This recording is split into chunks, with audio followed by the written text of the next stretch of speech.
Greetings. Greetings M squared here, and today we're going to talk about quadratic functions, but I wanted to remind you of what quadratic polynomials are.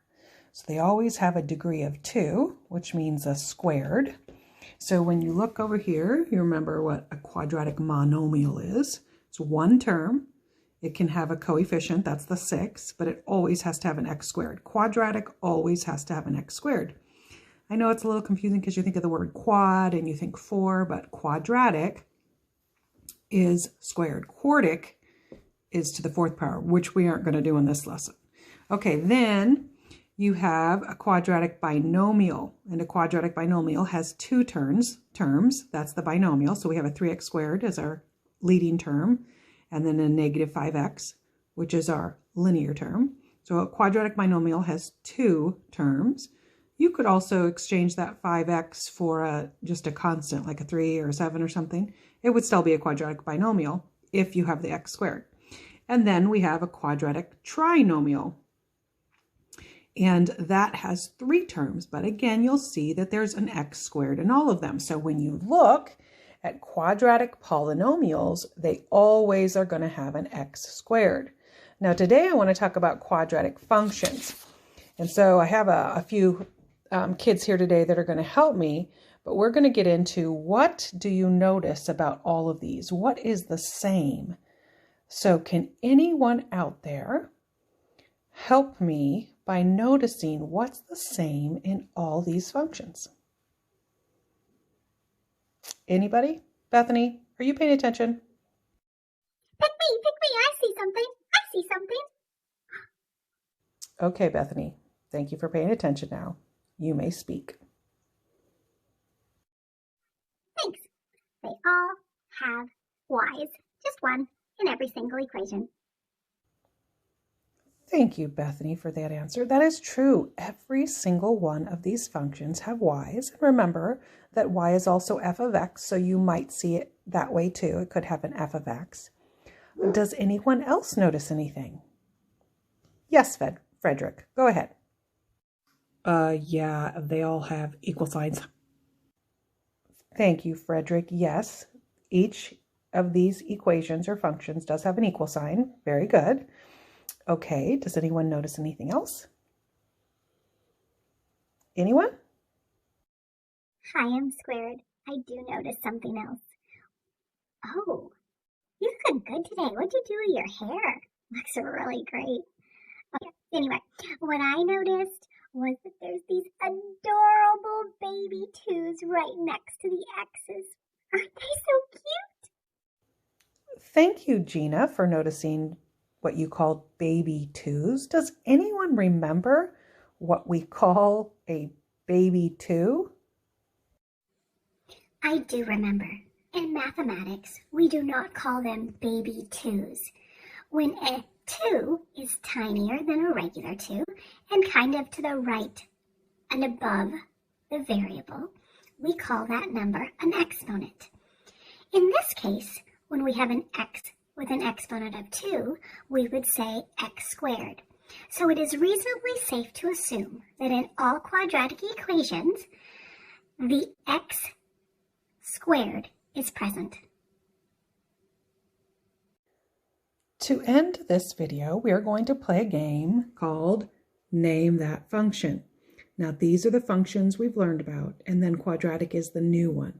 So we've learned about linear functions. Remember, linear functions have an x, but they don't have anything weird going on with x. It's not in the denominator, it's not squared, it's not absolute valued, nothing, just a plain old x. Absolute value, it's obvious if it's absolute value because it has absolute value signs. Piecewise always has 2 parts, at least 2 parts, 2 different parts of a function. An exponential is when you have an x as the exponent, and quadratic is when you have the power of 2 as the highest power.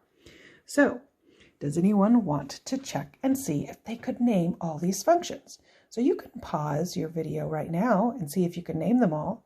I am going to get some people to help me. So, Frederick, can you name any of these functions?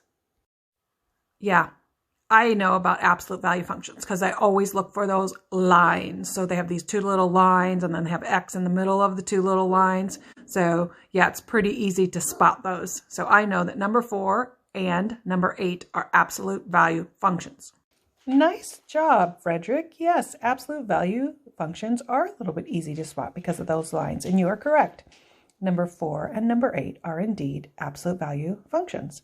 Okay, Bethany, how about you? Would you like to pick one of those functions and figure out what you see? Why don't you take piecewise? I think the easiest functions to spot are piecewise functions because they always have that f of x and then they have that little squiggly, bracy thing. And then they have at least two like other expressions like on top of each other. So they can have more than two, but I definitely know that number 1 is a piecewise function because it has the f of x, the squiggly guy, and then two little things. Well done, Bethany. I think piecewise functions are also kind of easy to spot. We can see that they have an f of x, an equal sign, and then a brace. Yes, indeed. And then in this one, there are two functions. So good job, Bethany. Someone else. Thank you. Okay, let's give Linda a try. Linda, why don't you take linear functions? Which one of these functions are linear? Linear functions are my fave. I love to watch them just go on forever and ever when I graph them. It's so much fun. So I can recognize linear functions because they only have an x. They don't have like an x squared or anything weird going on with x. Just x, like 5x or 1/2 x minus 2, stuff like that. So I know that there are two linear functions, number 2 and number 6. Thanks. All right, let's hear from Juliet. Juliet, take exponential. Which functions do you see here that are exponential? I know what exponential functions are. Exponential functions always have an x as an exponent. And when you graph them, they kind of look like my smile when I turn my face sideways. Yeah, that's what an exponential function looks like. Thank you, Juliet. That is so true. Exponential functions are the only ones that have a little x as an exponent. And yes, number 5 is exponential, even though you forgot to mention that number. I also thought it was pretty cool how your smile does look like an exponential function when you turn your head a little sideways. Very nice, very nice. Okay, on to Agnes. Agnes, I'm wondering if you can help us out with quadratic. The newest function we just learned about are quadratic functions.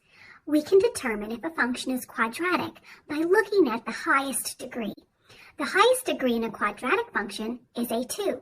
That means each function needs to contain an x squared. And as you'll see, there are 3 quadratic functions. Number 3 is a quadratic function. Number 7 is a quadratic function. And number 9 is a quadratic function. So it's really easy to spot quadratic functions will always, always, always have an x squared. Thank you, Agnes. You are always so thorough in your explanations. And yes, 3, 7, and 9 are definitely quadratic. You can tell they're quadratic because the exponent is a 2. So nice job, everyone. Thank you so much for everyone that had just a part in this. And I really appreciate your help. M squared, signing out.